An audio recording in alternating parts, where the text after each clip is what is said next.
Hi అండి. ఈరోజు Brahmamudi serial latest episode ఏంటంటే హ్మ్, వాళ్ళ నానమ్మ, తాతయ్య మాట కోసం కళ్యాణ్ అయితే అప్పుని తీసుకొని ఇంటికొస్తాడు.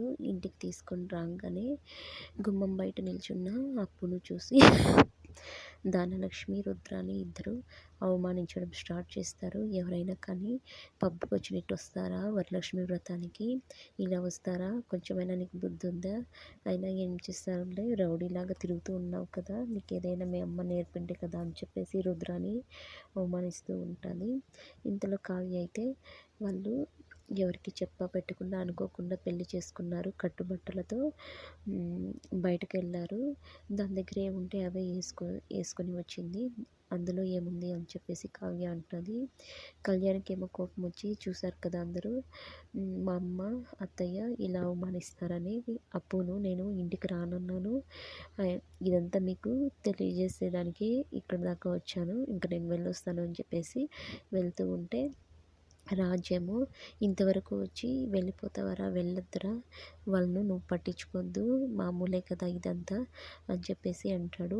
కళ్యాణ్ నన్ను అవమానించిన పర్వాలేదు, అప్పును అవమానిస్తే నేను తట్టుకోలేను, లేదు నేను ఇక్కడ ఉండను అని చెప్పేసి వెళ్తూ ఉంటే కావ్య ఆపుతుంది. అన్నీ తట్టుకొని ముందుకు ఎదగడానికి ట్రై చేస్తున్నారు. ఆ ఒడిదుడుకులు మామూలే. ఆ ఒడిదుడుకులు లాంటి వాళ్ళే ఈ ధాన్యలక్ష్మి, మీ అమ్మగారు, మీ అత్తయ్య అవంతా ఏం పట్టించుకోకుండా నవవధువు, కొత్తగా పెళ్ళైన అమ్మాయి ఇంటికి వస్తే సరస్వతీదేవితో సమానము, లోపలికి రండి అని చెప్పేసి అనగానే కావ్య కోసం కళ్యాణ్, అప్పు అయితే లోపలికి వస్తారు. స్వప్న హారతి తీసుకొస్తుంది. కావ్య హారతి ఇచ్చి ఇంట్లోకి ఆహ్వానిస్తారు. తర్వాత అయితే కళ్యాణ్ వాళ్ళ నానమ్మ, తాతయ్య వాళ్ళిద్దరికీ కొత్త బట్టలు తెచ్చింటారు. కొత్త బట్టలు కట్టుకొని వచ్చి రెడీ చేసి కిందకి వస్తారు.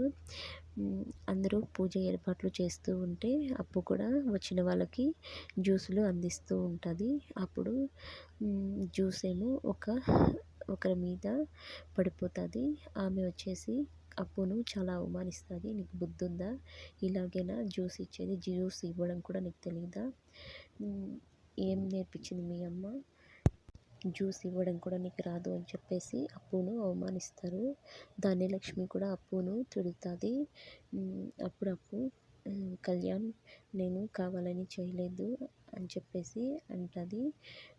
కానీ వాళ్ళ అత్తయ్య వినిపించుకోకుండా తిడుతూనే ఉంటుంది. ఇలాంటి అమ్మాయి ఇంటి కోడలుగా ఉండే అర్హత లేదు అని చెప్పేసి అంటుంది ధాన్యలక్ష్మి.